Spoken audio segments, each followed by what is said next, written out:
Okay, Hamp, so a demonstration of the different hi-hat patterns you can play with your feet against a standard eighth note ride on the ride cymbal and just backbeat, right? So the first thing you want to try to do is get 2 and 4. So when you would normally hit the snare, you want to just close the hi-hat, right? So, without it, I'm going to close it on with your snare drum. Right? The next one would be all four quarters. So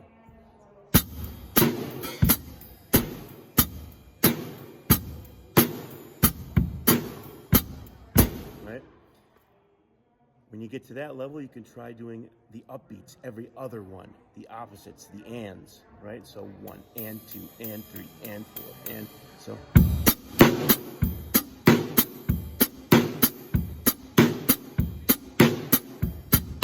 And of course, all the snare drum variations and bass, the kick patterns and ride cymbal and all that. We're just breaking it down to real simple right now so you can hear the difference.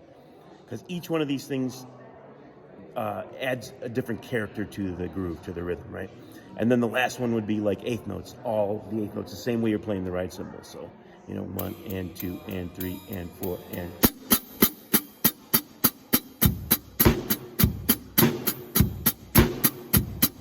Right? So I'll go through that now. I'll go nothing, and then 2 and 4 on the hi-hat, and then all 4, and then upbeats, and then eighth notes. All right?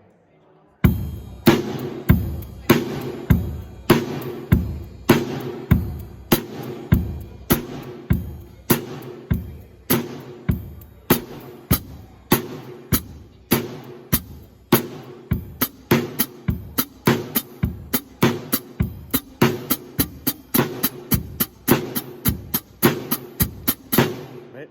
So work on that. All right. See ya.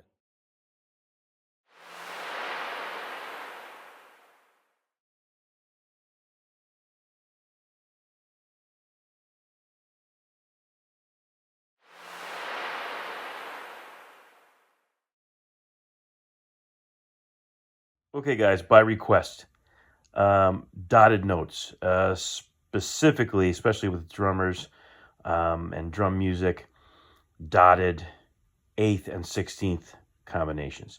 So note durations or values can be extended with ties or dots. Dots are more common, in my humble opinion, in drum music. Now, it's important to note that, we don't, rhythm is all about note values and duration, right? But in some ways, we can't really play duration like any other instrument. Not like a guitar, and a guitar can't play it like any other, like a wind instrument, a horn, trumpet, saxophone.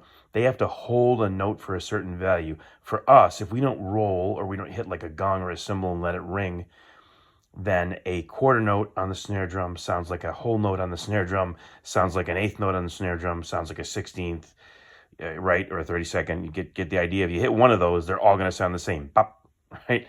But with other instruments, it's different. So they use different things like ties to extend values of notes, or slurs to run a bunch of notes together and kind of make them like one phrase.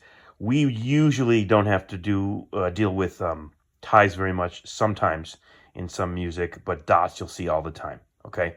So with that in mind, there's a group of 16th notes there, 1 E and a, 2 E and a, that would continue. There's a little repeat there, and then that would just continue. So 1 E and a, 2 E and a, 3 E and a, 4 E and a, something very common, right? All right, adding a dot adds an additional 1/2 of the value of a note to that note. So if you have a quarter note and you know that's equal to 2 eighth notes, then when you have a dotted quarter, you have 3 eighth notes. And we got to make sure we put the rest in there so we don't confuse that with a triplet, because it's not a triplet, right? We have a eighth note that equals 2 16ths. If you add a dot, you have 3 16ths, right? Dotted eighth. And then we have a 16th note, which equals 2 32nd notes. You have a dotted 16th, which equals 3 32nd notes. Okay, that's basically the gist, the idea of that concept. So how do we apply that? Well, let's take a look. A fairly common way to see like a shuffle rhythm written for drums would be what you see above. And that is a dotted eighth and a 16th. So, 1 E-enda, 2 E-enda, 3 E-enda, 4 E-enda. The E and the and are counted as part of the initial note, so they are like in each downbeat, if that makes sense to you. If it doesn't, it's still true. So like the 1 with the dot means 1 E-enda is in that note. And then, I'm sorry, not 1 E-enda, but 1 E-and. And then you have the at the end of that 16th note pattern. 1 Same thing with the next one, 2 3 4 So think to yourself, 1 E-and 2 E-and 3 E-and 4 E-and And that is a common way to write a shuffle.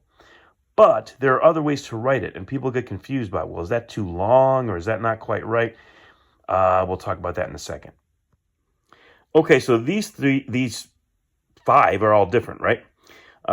These are all different rhythms. Like the first one there in 4/4, you have 1, 2, and 3, 4 and very rigid quarter and 2/8 notes. The next one you have like double that, we're using some 16th notes. 1 and a 2 and a 3 and a 4 and a 1 and a 2 and a 3 and a 4 and a. The next one's still written in 4/4, but uses like a triplet bass figure. 1, 2, let 3, 4 trip. Let the trip is in the middle where the rest is, so you might count that 1, 2, let 3, 4 let. Or if you're using DDs, 1, 2, da 3, 4 da. The 12/8 there, you don't see that written for jazz or blues very often. But sometimes composers like Bernstein or someone who's, coming from a classical point of view, writing in a jazz idiom. Like I never played my favorite show, which is West Side Story, but I understand that the whole score is pretty much written in 12/8. You might see it like that, right? So that's, 1, 2, 3, 4, 5, 6, 7, 8, 9, 10, 11, 12, bop, bop, bop, bop, bop, bop, right? 1, 2, 3, 4, 5, 6, 7, 8, 9, 10, 11, 12. And then the last one is a classic way, especially in drum literature, to write a shuffle or a jazz ride. 1, 2, 3, 4, with those 16th notes that we just talked about, a dotted eighth and a 16th pattern. 1, 2, 3, 4, At very slow tempos, they're all different. And in medium tempos, they're different. They're definitely different.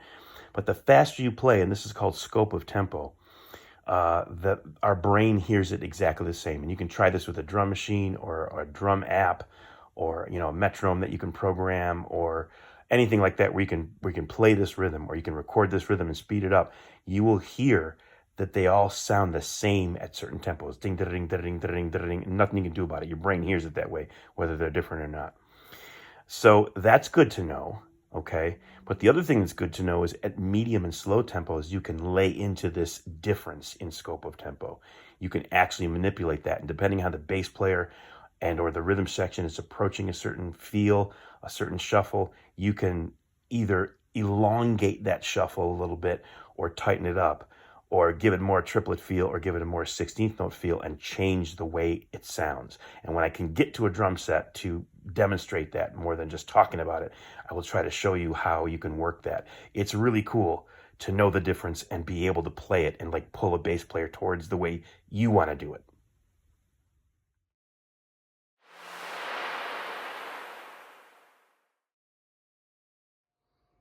All right, so in that last little private lesson, we were talking about shuffles and about how they're written and how some things at certain tempos, so we talked about scope of tempo, and certain tempos make certain rhythms different. But when you speed them up to medium fast or fast tempos, they kind of become the same thing. And if you understand that, at the slower tempos and the medium tempos, you can kind of manipulate the difference. To wit, okay, most people will play a shuffle. Once they learn a shuffle, they'll just, play a shuffle as sort of a triplet feel, right? So this is going to be a very broken down, simple one with just a backbeat and a 1 and 3 bass drum, but right? And you can get into the ride cymbal. 4 on the floor bass drum if you want. Right? You can get into like a blues shuffle, a double shuffle, Chicago, right?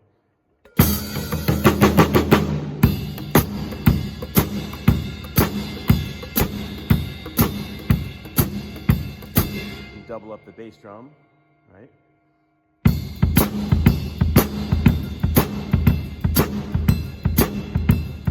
Do the double shuffle on top of that.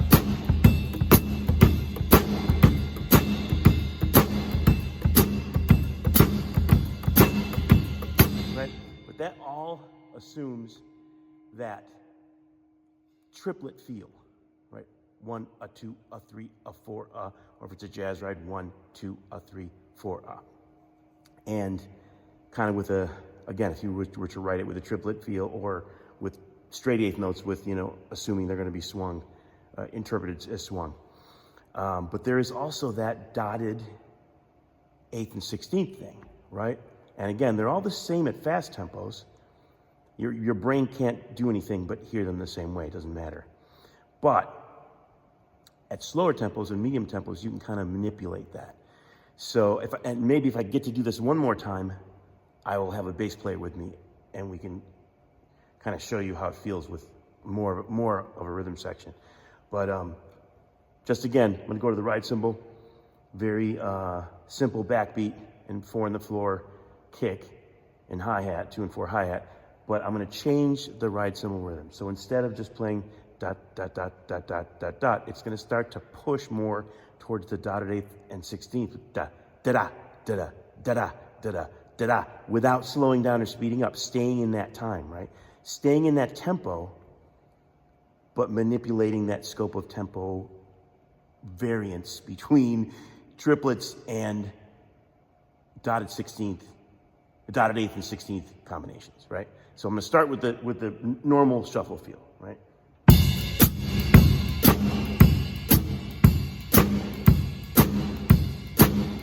If I start to lean in a little bit to that longer space in the note values of the dotted 8th and 16th,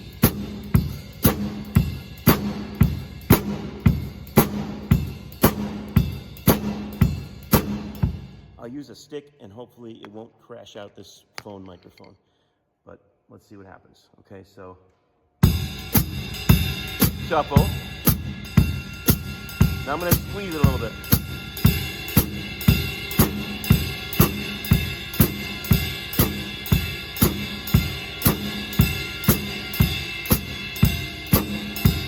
If you can hear the difference, I will double shuffle and go from the triplet feel to the 16th and see if maybe that brings it out a little bit more.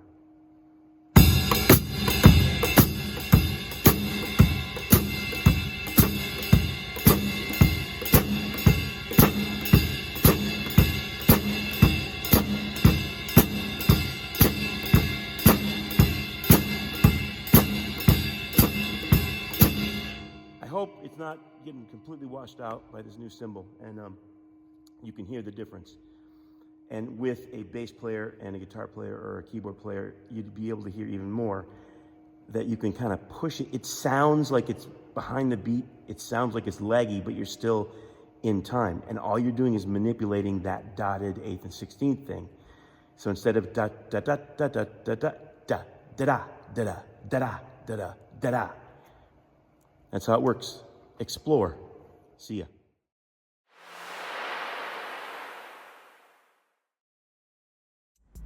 Hey again. Pardon my voice if it sounds odd. I'm just getting over some strep throat. However, some time ago we talked about the difference between a straight shuffle and leaning into that dotted 8th and 16th. The difference between the more triplet based and then pushing into the dotted 8th and 16th, and how you can manipulate that in the time and space that you have to play a shuffle. Listen to this for a little bit.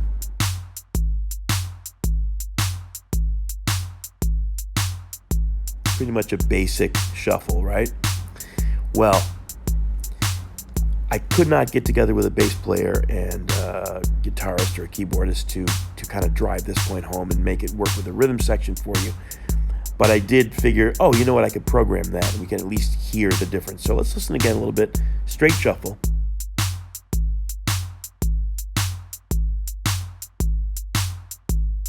Okay, and then the next one is an example of me just pushing that a little bit, just programming it, but pushing that gap by really leaning into the dotted 8th and 16th versus the triplet-based pattern, and I think you'll hear the difference right away.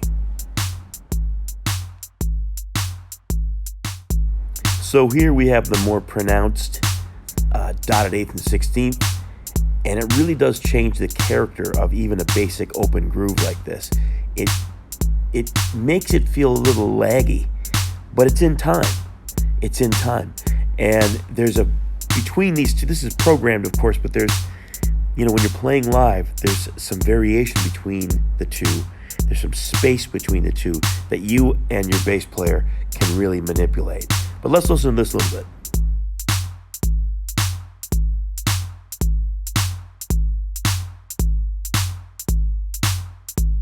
So I hope you hear the difference now.